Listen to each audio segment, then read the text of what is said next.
appetite. Don't leave me here high and dry.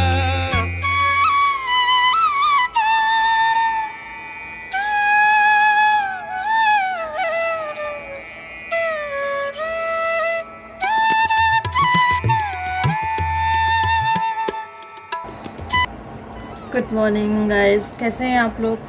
I hope you all are doing well and हम सभी बहुत अच्छे हैं। योगानी कर रही थी, अभी आई थी चाय पीने बालकनी में, तो सोचा थोड़ा सा कर लूँ, लेकिन टाइम नहीं, क्योंकि मॉर्निंग का टाइम है, ब्रेकफास्ट बनाना है और प्लस में आज जितिया का पारण भी है। तो पारण के दिन आप लोग को पता है कितना सारा चीज़ बनाना होता है, तो बहुत जल्दी में हूँ, इसलिए फटाफट आधा काम करके आई हूँ किचन में। पहले ब्रेकफास्ट बना लेती हूँ, यानी ऑफिस का जो ऑफिस जाने वाले हैं उनका लंच बना के उनको दे देती हूँ। उसके बाद फिर जाऊंगी खाना बनाने के लिए। तो अभी सबसे पहले फ़िलहाल चाय पी लेते हैं, क्योंकि चाय ज़रूरी है। चाय नहीं पीऊँगी तो नींद नहीं खुलेगी। चाय की थोड़ी सी है आदत, सुबह सुबह चाय ज़रूर चाहिए। तो चाय बनाने के बाद फिर जाते हैं, पहले लंच का काम करेंगे, उसके बाद फिर आज जो जितिया का पालन का जो चीज़ें बनना है, जो भी चीज़ें वो बनाना है, क्योंकि 10:30 बजे के बाद आई थिंक पारण है। तो है टाइम मेरे पास, अभी 8 बज गए हैं, 2 घंटे हैं, 2 घंटे के अंदर अंदर काम करना है। तो सबसे पहले चाय पी लेती हूँ और फिर मैं आपसे मिलती हूँ।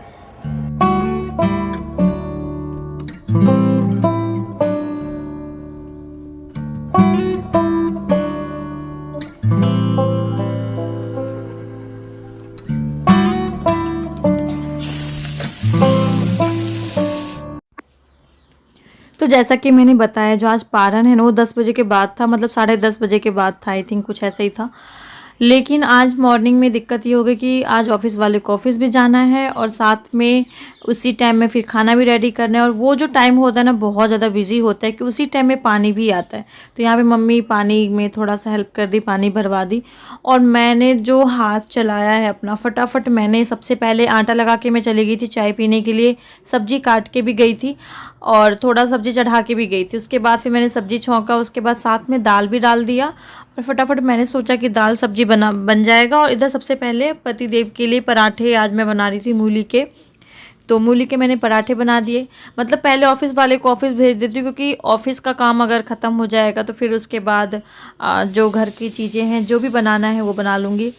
दिक्कत ये नहीं थी कि सिर्फ खाना बनाना था, प्रॉब्लम ये था कि जो व्रत करता है ना वो आपकी एक भी हेल्प नहीं कर सकता है। और आज के दिन ना चौलाई की साग ज़रूर बनता है, तो उसको बीनना था, प्लस में उसको काटना था, धोना था, बाकी पकोड़े वगैरह काटने थे। मतलब बहुत ज़्यादा काम था। फिर जो पूजा में बैठती मम्मी उसका भी काम था। तो ये सब काम दिमाग में चल ही रहा था और मेरी तो बैंड बज गई थी, क्योंकि ये जो जितिया था ना वो मतलब नहाई खाई से ही शुरू हो गया था। उस दिन भी बहुत ज़्यादा। उसके बाद मैंने हस्बैंड को यहाँ पे ब्रेकफास्ट दे दिया और जब तक वो पूजा करके आ गए थे फिर वो चले गए ऑफिस, और यहाँ पे मैं आ गई हूँ साग बीनने के लिए। और मेरी जो हालत ही थोड़ी सी ऐसी लग रही थी कि कहीं मेरे को बीपी लो तो नहीं हो गया, क्योंकि मुझे बीपी लो का प्रॉब्लम है। और कंटिन्यू इतना काम कर रही थी ना, साथ में फिर मेरा जो यूट्यूब का काम था उसको वीडियो शूट करना, एडिट करना, अपलोड करना, कितना ज़्यादा टेंशन हो जाता है ना, क्योंकि टाइम टू टाइम सब कुछ अपलोड वगैरह करना होता है।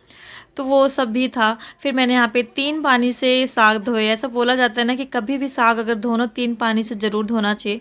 फिर मैंने सोचा चलो थोड़ा सा जूस पी लेती हूँ, जूस पीने से क्या पता थोड़ी सी जो राहत है वो आ जाएगी। और पहले मैंने सोचा था कि मॉर्निंग में फटाफट नहा के फिर खाना वाना बनाऊँगी, लेकिन नहाने तक का भी टाइम नहीं मिला मुझे, क्योंकि जैसे ही मैं सुबह उठी हूँ पूजा की जो पूजा रूम है उसमें पोछा लगाना, पूजा के बर्तन धोने थे, फिर हस्बैंड को सारा पूजा की तैयारी करके देना था, फिर मम्मी के लिए खाना बनाना था। तो ये सब काम बहुत ज़्यादा था। तो आज ये सब काम जब मैं कर रही थी तो मेरे मन में एक ख्याल आया जो मैं आप लोगों के साथ शेयर कर रही हूँ। इससे पहले मैंने किसी के साथ शेयर नहीं किया। तो आपने सोचा होगा ना कि जब भी हमारे संतान होते हैं ना, मतलब अगर प्रेग्नेंट हो या कोई भी हमें आशीर्वाद दे तो हमें बस यही बोला जाता है कि बेटा ज़रूर आपको मतलब दिया जाए, बेटा ज़रूर होना चाहिए। तो सच बताऊं तो मुझे कोई डिफरेंसेस नहीं लगता है, बेटा और बेटी में दोनों बराबर होते हैं।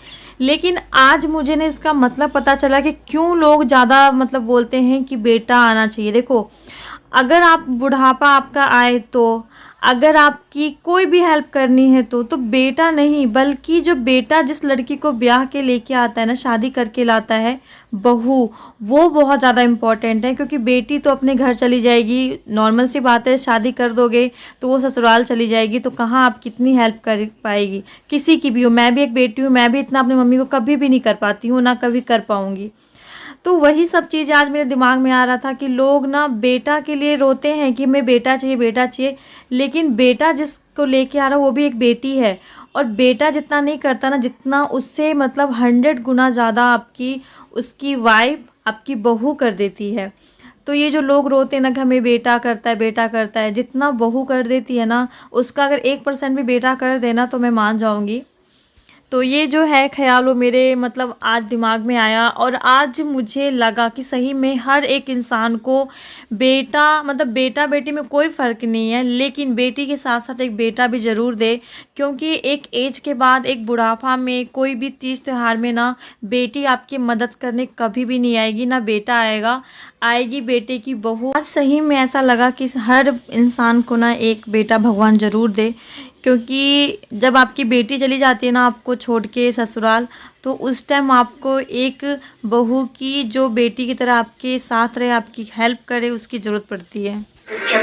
तो यहाँ पे मम्मी का पूजा हो गया, उसके बाद मम्मी ने मेरे को सिंदूर लगाया, बाबू को टीका लगाया, और उसके बाद मेरा काम था सबको फ़ोन करना, जैसे कि मेरे जेठ हैं, जेठानी हैं, पापा को फ़ोन किया और पति देव को फ़ोन किया। ननद को फ़ोन नहीं किया क्योंकि उनकी सास करती हैं, तो उन्होंने वहाँ पे कर ही लिया होगा।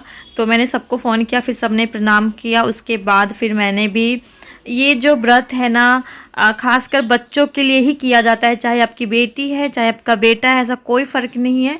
तो ये व्रत सिर्फ बच्चों की लंबी उम्र के लिए किया जाता है। फिर मैंने यहाँ पे शुग्गू को गोद में लेके और फिर मैंने प्रणाम किया। और बच्चों का तो पता है, इसको इसका पूरा जो कॉन्सेंट्रेशन था वो था टीवी पे।